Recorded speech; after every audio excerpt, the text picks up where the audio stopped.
Hello viewers, this is Dr. Qamar Cheema, and today I have with me Dr. Michael Breen. He's from the University of Melbourne, Australia, and we are together here in Bukhara, Nepal for a conference. Obviously that conference, as I spoke with you guys earlier, this is about federalism in Asia, and Dr. Michael gave a wonderful presentation about how the federalism is in Asia. So first of all, thank you very much, Dr. Michael, for your time. I would like to ask you that what have been your experience of federalism in South Asia, and how have you experienced that in India, Pakistan, in Sri Lanka, and all these countries? Please try to enlighten our viewers. Okay, thank you, Dr. Cheema, and thanks for having me on. It's a pleasure to be here and to talk about federalism in Asia. I first became interested in federalism here during Nepal's constitution making process, and it was looking a lot to the region for some of the lessons. In particular, India has had a successful multinational democracy for many years. Pakistan has had a more tumultuous situation, and also looking at Sri Lanka, which has been trying to address its national issue and federalism for many years now. So there are many reasons that federalism has been very important for this reason in this region, and one of those is, of course, the huge ethnic diversity. And so federalism, when you look at the evidence, it has been very successful in being able to include different ethnic groups in governance, giving people a voice, and in doing so it has actually impacted on conflict and reduced violent conflict right across the region. Of course, federalism is not without its problems and its challenges, many complexities, but it has been able to have this effect on inclusion and ethnic diversity. I think it has also been a very positive thing for democracy, and it reinforces to some extent certain democratic institutions. Like, you have an overlap between federalism and democracy, for example, through an independent court. Federalism makes it easier for people to participate in governance. It brings government closer to the people. It brings in more levels of accountability, and it makes it harder for tyrannical leadership to emerge. And so, of course, there are challenges in this regard too. And I think you know the situation in Pakistan, where there have been multiple coups, and we've seen recently in Sri Lanka, a long-standing conflict about federalism. But on the whole, I think it's a really positive thing for the region, and many lessons from the successes that countries here have had are applicable to other regions in the world, including Europe, South America, and in particular Africa, and lots of lessons to be learnt for that region as well. Okay, Dr. Michael, since you have been observing and making your students understand about the federalism in Asia, and you have a lot of research on that, so I would just like to understand from you that how you find that the youth in India, Pakistan, and the region, how they believe that this idea of federalism and democracy is really necessary, because we were the developing countries. One, we got independence from the Great Britain, and we adopted these political models, calling them as they will be more transparent, will be accountable. So do you think that the idea of democracy has resonated deeply into the society in this region, or you do believe that these countries are coming up with their own political ideas because of having different cultures, having different ethnicities? How do you find that how these countries have braced with this idea of democracy? Yeah, that's a very interesting question, and I think in my research and my travels in the region, I have found a really strong belief and support for democracy amongst all kinds of people, in particular the youth. But I think it's fair to say that it's not always the same understanding of democracy that we might have in the West. And so people say we want democracy, but in a way they're saying that we don't want authoritarian leadership or we don't want military leadership, but they don't necessarily have a clear understanding of what it is that we mean by democracy. And so in the West, traditionally, democracy is all about elections, and it is a competitive idea. So, you always have an opposition party, and you are always competing for power and for resources and so forth. But I find in this region that there is much more emphasis and interest on consensus-based and deliberative forms of democracy. So actually talking it out, not being in opposition, but sitting together, having those discussions, coming to agreements, deliberating about those, using reasons, finding common agendas. And I think that this is a more in keeping with the traditions in this region.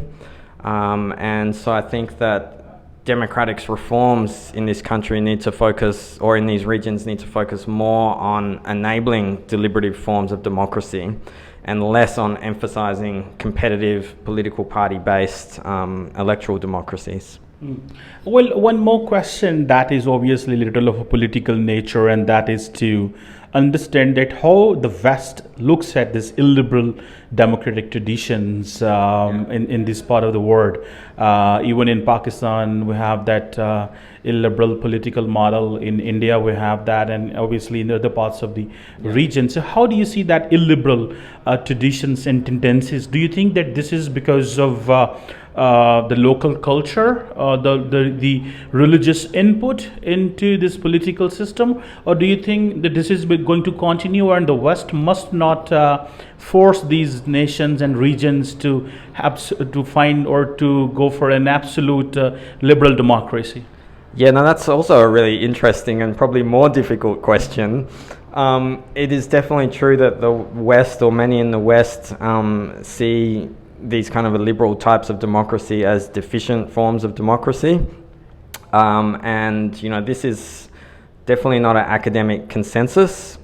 And I think that there is a lot going for, basically where there is a prioritization of communal rights and group rights and collectivist approaches rather than the individualist approach that the liberal democracy is founded on. And I think as more and more, academics and scholars from Asia contribute to these international debates, I think that there will be more respect for these different forms. But at the same time, I think that also these ideas have been somewhat misused by political leaders in order to reinforce their power. So in the late 1990s, there was a debate called the Asian Values Debate, and authoritarian leaders or semi-authoritarian leaders in Malaysia and Singapore used political culture and traditions to justify maintaining their grip on power and infringing on, what we in the West might call people's basic rights. So I think there's a little bit of both. I think that there's a lot going for this different approach, one that prioritizes a little bit more communal rights and less focus on individual rights, but there's also a risk that it is misused by authoritarian leaders to maintain their grip on power. Well, further I would like to ask from you is that how, when you teach your students about this federalism and democracy in Asia, so what has been the response of the Australian students for that, and how do they look at and what ideas do they gather when you teach them? Hope you teach them good. I think these ideas are actually quite well received, and people really do look at alternatives to the Western form of democracy. And I think it's quite fair to say that most students from Australia in my class are really dissatisfied with the form of democracy that we have in Australia and the political parties that we have and the options that we have. We have like a two-party system, and people don't want to vote for either party, but we don't have any choice. And I think that they would be welcome to looking at some alternatives. And so when I talk to them about federalism and democracy in Asia, people are really very receptive, because it's not something that is talked about very much, and it's not something that is talked about in a non-pejorative sense. So people often talk about it to be critical and to contrast it with, our forms of democracy. But if you lay them out and give various evidence, I think people are like, well, actually, the economic development in Singapore has been going great. People are safer in certain countries than they are in you're more likely to be assaulted in the US than you are in China. It might be that the government in China is more likely to infringe your human rights, whereas other individuals in the US are more likely to infringe your human rights. So you can look at it different ways, and people are very happy to be exposed to these different ideas. Well, there is a one last question from you, and that is about what is the takeaway of this conference, Federalism in Asia, which was arranged by the Hans Seidel Foundation, India and Pakistan, obviously. So, how did you find you met people from across the region? Obviously, you came all the way from Melbourne, from Australia, to see your friends and colleagues here. So, what is your takeaway of this conference? Well, it's been a great conference to really get behind some of the different rules and practices, and so my research is naturally limited because I compare different countries, and I need to look at, I do document analysis and then I follow up with interviews and things like that. But to come here and to learn from the country experts and to really get deep and to get behind those formal rules and understand how federalism is working in practice, what are the challenges and how it is so different still in each country. Like, you can compare them, but you also need to understand those differences, and it's been a really great learning experience for me to expose my research to others, but also to learn from some of these new emerging approaches that are coming from others in the region. Thank you very much, Dr. Michael, first of all, for being here with us and sharing your research and your experience and how you find federalism in South Asia. And thank you very much once again, and it's really a pleasure talking to you. Thank you. Thank you.